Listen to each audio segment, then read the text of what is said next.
এখানকার দায়িত্বরত আমাদের আইনশৃঙ্খলা রক্ষাকারী বাহিনী তারা রিপোর্ট যেটা দিয়েছেন ট্রাইব্যুনালের সামনেও দিয়েছেন বা আমাদের কাছেও জানিয়েছেন যে কয়েকজন আসামি বিশেষ করে হাসানুল হক ইনু সাহেব, শাহজাহান খান সাহেব এবং জিয়াউল হাসান সাহেব তারা খুবই আনরুলি আচরণ করেছেন, এদেরকে ধমক দিয়েছেন, গালাগালি করেছেন, হুমকি দিয়েছেন, নির্বংশ করার কথা বলেছেন। একজন তো তিনি হেলমেট ছুঁড়ে মেরেছেন এবং আগেও তার ভিডিও আপনারা দেখেছেন, যেটা হয়েছে যে ওনাকে যখন দুপাশে হ্যান্ডকাপ না লাগিয়ে আগের সময়ে যে দুজন পুলিশ ওনাকে দুই পাশে দুই হাত ধরে নিয়ে যেতেন, উনি কিন্তু জোর করে হাত ছুটিয়ে ফেলেছেন।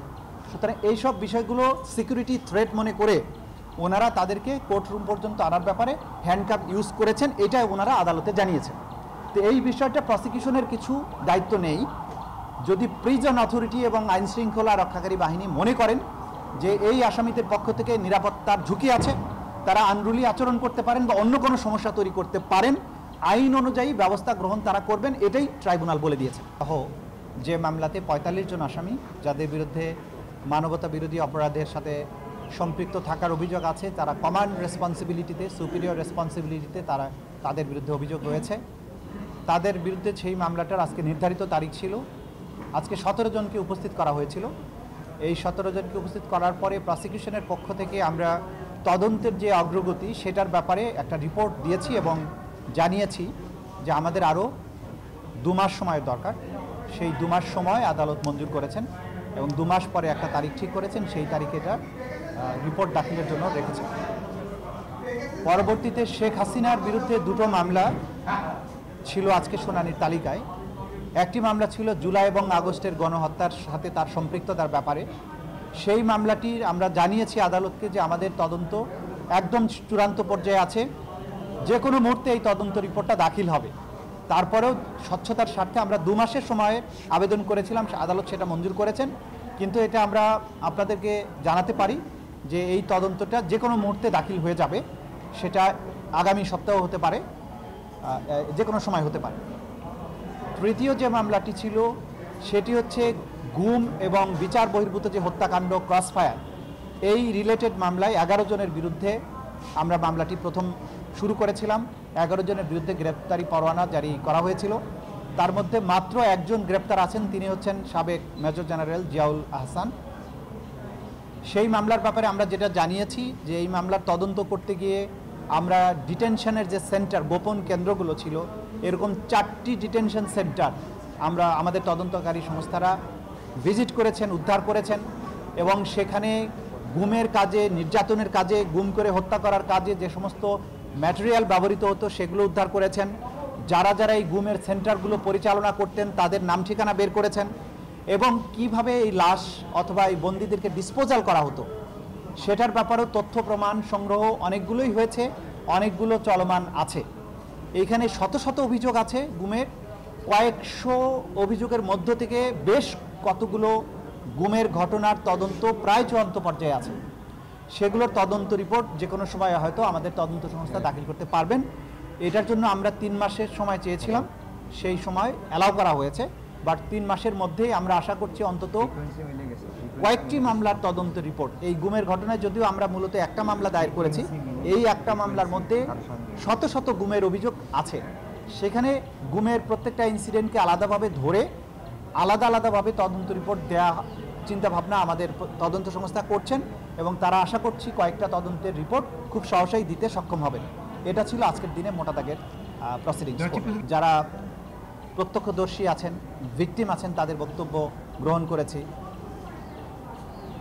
হসপিটাল থেকে ডকুমেন্ট সংগ্রহ করেছি, বুলেট উদ্ধার করেছি, ভিডিও ফুটেজ উদ্ধার করেছি, ড্রোন ফুটেজ উদ্ধার করেছি। এই সবগুলোর থেকে আমরা যেটা মোটা দাগে তদন্তের কনক্লুশনের যে দিকে যাচ্ছে সেটা হচ্ছে যে এটা একটা রাষ্ট্রীয় সিদ্ধান্তে সুপিরিয়র রেসপন্সিবিলিটির মাধ্যমে হাসিনা নির্দেশ দিয়েছিলেন, তার মন্ত্রিপরিষদ, তার পুলিশ বাহিনী সেটা ক্যারি আউট করেছেন এবং তারা এই পরিকল্পনা সাজানো মাঠ পর্যায়ে বাস্তবায়নের কাজ করেছেন। এটা pure and simple wide spread and systematic attack on civilian population. সে কারণে এটা ক্লিয়ারলি মানবতা বিরোধী অপরাধ। সেই মানবতা বিরোধী অপরাধের সুপিরিয়র রেসপন্সিবিলিটিতে শেখ হাসিনা বা অন্যান্য যে সমস্ত আসামিরা আছেন তারা তাদের পজিশন অনুযায়ী সেই মামলায় অভিযুক্ত হচ্ছেন এবং সেই অনুযায়ী তদন্ত রিপোর্ট দাখিল হবে বলে আমরা আশা করছি। দেখুন, এইটা হ্যান্ডকাপ পরানো বা না পরানো এটা প্রসিকিউশনের বিষয় না। যেটা বিষয় হচ্ছে জেল কোড অনুযায়ী আসামিকে আদালতে কিভাবে উপস্থিত করা হবে হবে না, এটা জেল অথরিটি নির্ধারণ করার ক্ষমতা রাখেন। কোনো আসামি যদি আনরুলি হয় এবং তাকে কন্ট্রোল করা না যায়, তার দিক থেকে যদি সিকিউরিটি রিস্ক থাকে, তাহলে তাকে হ্যান্ডকাপ করানো অথবা হ্যান্ডকাপের চেয়েও আরও জটিল কোনো পদ্ধতি যদি দরকার হয়, সেটা কিন্তু জেল অথরিটি করতে পারেন। আজকে যেটা হয়েছে, যেটা ওইটা ব্যাখ্যাও পুলিশ বাহিনী দিয়েছেন, সেটা হচ্ছে যে 17 জনকে তোলার সময় গেটের থেকে একজন একজন করে খুলে খুলে তো ঢুকাচ্ছিলেন। শেষ মুহূর্তে এই চাবি সংখ্যা, যেটা এই চাবির সংখ্যা বোধহয় বেশি না, আমি যতটুকু বুঝতে পেরেছি, খুলতে সময় লেগেছে, পরে তাড়াহুড়া করে ওনাকে ওই অবস্থায় ঢুকিয়ে ফেলেছে। এটা তাদের অনিচ্ছাকৃত। কোর্টরুমের মধ্যে কাউকে হ্যান্ডকাপ পরানোর নির্দেশনাও নাই এবং তারাও এটা করবেন না, কিন্তু সেটা যেটা হয়েছে তাড়াহুড়া করে একসাথে ঢুকাতে গিয়ে খুলতে সময় পান না, সেই কারণে হয়েছে এবং এই ব্যাখ্যা কোর্ট এটা গ্রহণ করেছে। আমরা প্রতিদিন যদি কোনো কারণে 2 সপ্তাহের মধ্যে দিতে দেরি হয়, 2 সপ্তাহ পরে 2 সপ্তাহ 14 দিনের জায়গায় 16 দিন লাগে, তা আমি কি আবার পিটিশন নিয়ে আসবো? ন্যাচারালি আমরা সময় বেশি করে চাই, কিন্তু তদন্ত রিপোর্ট তার আগেই দাখিল হয়ে যাবে এবং আমরা আপনাদেরকে নিশ্চয়তা দিতে পারি আগামী 1-2 দিনের মধ্যেই হয়তো 2-1টা মামলা সুখবর আপনারা পেতে থাকবেন যে আনুষ্ঠানিক বিচারের যাত্রা শুরু করার জন্য আমাদের কাছে তদন্ত রিপোর্টের চূড়ান্তটা আমরা পেয়ে যাবো ইনশাল্লাহ। 1 থেকে 2 দিনের মধ্যেই হয়তো পাবো। আমরা পাওয়ার পরে আপনাদের আনুষ্ঠানিকভাবে জানাবো। এটা কি শেখ হাসিনা দিয়ে শুরু হবে 1-2 দিনের ভিতরে? না, শেখ হাসিনারটা তো একটু সময়, আমরা বলেছি একটু সময় লাগছে। অন্য 1 বা একাধিক মামলার তদন্ত রিপোর্ট শেষ পর্যায়ে আছে, সেগুলো আমরা পেয়ে যাবো আশা করছি। কোনো মামলার তদন্ত রিপোর্ট পাওয়ার সম্ভাবনা রয়েছে। মামলা সংক্রান্ত নথির বিষয়ে ওনাদের একটা আবেদন ছিল এবং আদালত সেটা মঞ্জুর করেছে। এইখানে আইনের মধ্যে বলা আছে যে এই মামলাটা সাধারণ আইনের মামলার মতো না। এইখানে যখন কাউকে গ্রেপ্তার করা হয়, উনি অভিযোগের কপি চান। অভিযোগের এইখানে মামলার সূচনা হয় তদন্তকারী কর্মকর্তার পার্সোনাল নলেজ থেকেও শুরু হতে পারে, কোনো অভিযোগ লাগে না, কেউ মামলা দায়ের করা লাগে না। উনি যদি জানতে পারেন যে এই জায়গায় কোনো মানবতা বিরোধী অপরাধ হয়েছে, তিনি একটা কমপ্লেন রেজিস্টার ওপেন করে তদন্ত শুরু করতে পারেন। এখন শুরু করলে কার বিরুদ্ধে শুরু হলো উনি তো এই তথ্য কাউকে জানাবেন না।